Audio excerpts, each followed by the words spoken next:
Kalau dalam Hasanah Kejawen, istilahnya adalah sengkolo gendring bumi. Sengkala ini menjadikan usaha selalu gagal karena tempat yang dipakai adalah tempat keramat, wingit, angker, atau berenergi negatif.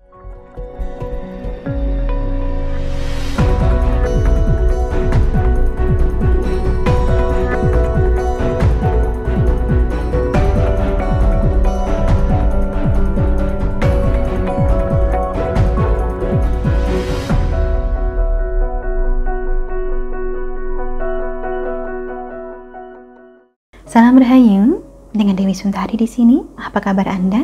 Saya doakan semoga selalu sehat dan senantiasa diberikan kemudahan serta kelancaran dimanapun Anda berada. Sebagian dari Anda mungkin masih ingat, beberapa waktu lalu sempat kita bahas tentang beberapa hal yang menyebabkan usaha selalu gagal.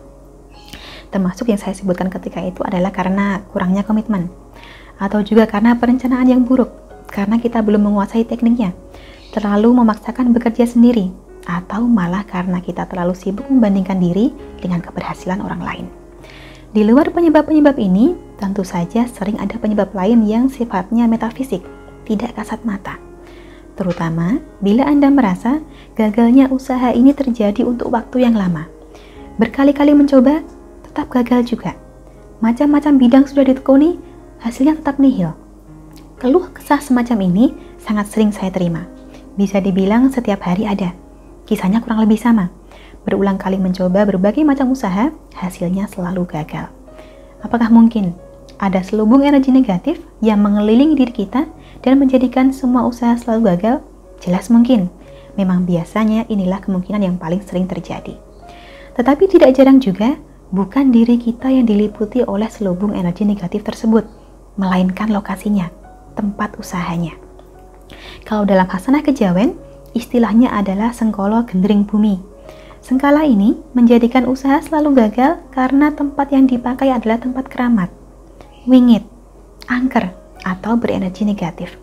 Jadi sengkala atau nasib buruk ini melekat bukan pada orangnya, bukan pada diri kita, tetapi pada lokasinya. Inilah mengapa memilih lokasi itu penting, tidak boleh gegabah. Paling tidak kita harus tahu dulu apakah lokasi ini menjanjikan. Apakah sudah sesuai dengan target pasar dan kebutuhan kita? Dan apakah ada riwayat buruk sebelumnya? Jika memang kita tahu bahwa lokasi ini tadinya adalah tempat angker yang bahkan pernah menimbulkan korban, maka ada baiknya kita pertimbangkan kembali sebelum memutuskan untuk membuka usaha di tempat ini. Nah, kalau sudah terlanjur bagaimana? Kalau sudah terlanjur, pilihannya tentu saja ada dua. Pertama, kita cari lokasi lain. Kedua, kita bersihkan lokasi ini dari energi negatif dengan cara melakukan ruwatan. Apa itu ruwatan? Istilah ruwatan berasal dari kata dasar ruwat, yang artinya adalah lepas. Diruat artinya dilepaskan atau dibebaskan dari hawa buruk dan energi negatif yang menyebabkan keburukan dalam hidup kita. Caranya bagaimana?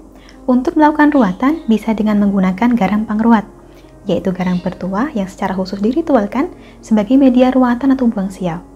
Tidak hanya bisa dipergunakan untuk meruat diri, garam pangruat ini juga bisa dipergunakan untuk meruat suatu lokasi.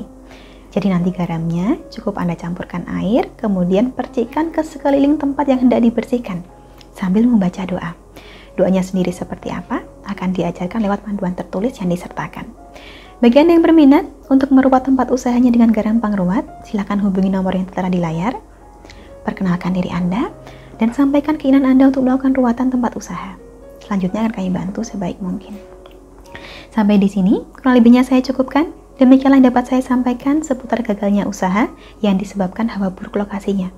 Semoga dapat memberikan sedikit pencerahan. Terima kasih banyak telah menyaksikan. Sampai jumpa di kesempatan selanjutnya dan salam Rahayu.